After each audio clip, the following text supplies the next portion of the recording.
What I wanted to do in the first video was actually add some points about what we learned. That's what I had in the thumbnail, but I realized afterwards I didn't end up doing that. So, what did we learn? Here's what I learned.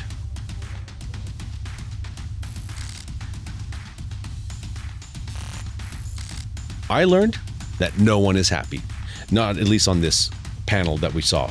So let's talk about what we saw with Quinn Hughes. Hughes says he wants to be, I think he will be, better next year, which is kind of incredible given that he won the Norris Trophy this year. He looked motivated, he sounded motivated and hungry and ready to put in the work for next season. The player that Hughes has evolved into, we know based on the last couple of years that he will do his best to try and improve on something, to add some new tools into his arsenal.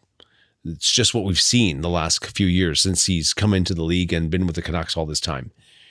We also saw that he subtly called out some teammates, those who will remain unnamed because he didn't name them, and that too is a good thing. The internal pressure in the room is what we fans want to see, and we don't get a chance to see that other than in these opportunities with the press conferences. That again is a very good thing. This is what you want from your leaders. This is what you want from your captain. All right, next is Elias Pettersson. Will he be better next year? He needs to be better next year. I think he had an injury. He said he had an injury. Was it his knee? Maybe. For me, his shot wasn't there. In the video they showed in the National Series in practice, and I will, where am I put the, right here, his knee didn't look like it was the issue. But what do I know? We'll go with what he said. His knee. What else? We learned that Pettersson needed the break. It was the first authentic answer that we got out of the conference from him. But he needs to learn NHL stamina, both in the regular season and, more importantly, in the playoffs. And it came through in other interviews, and it was pretty apparent that he needs to learn how to play through an injury. All players are injured. One of the reports I heard is that he was the 17th or the 13th most injured guy on the roster. So we'll leave that where it is, because this transitions into something that we have not seen yet, is the Elias Pettersson haters. My take on this, for all those who are sour on him right now, is that you cannot trade an Elias Pettersson unless the return is absolutely ridiculous or he holds out. You do not win trades when you give away the most talented player in the deal. Simple. NHL history has proven this over and over again. We don't need to revisit Cam Neely, and we certainly don't want a Joe Thornton, Boston Bruins, San Jose Sharks deal. You will not win that deal.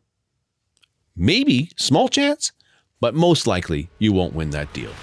Brock Besser obviously had an incredible year.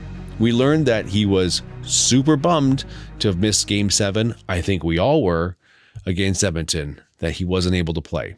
The question was posed that, can he do better than last year? Hey, if he surpasses last year, we all win on that one.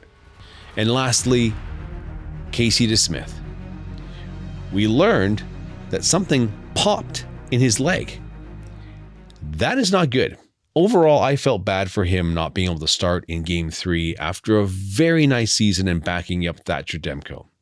He was reliable, he was good, and I felt that he deserved a chance to play in Game 3, but obviously it wasn't meant to be for all the reasons stated, from training staff to the actual injury, and Seeloffs did a nice job. He didn't get in, he didn't get the chance, and as of this recording on September 26th, it's now Canucks preseason, and we know that his time with the Canucks is done for now. Best of luck, Casey. Thanks for a great season. Overall, the subtleties were there if you were looking for them. They want more. They want more from each other, and that is nothing but a good thing.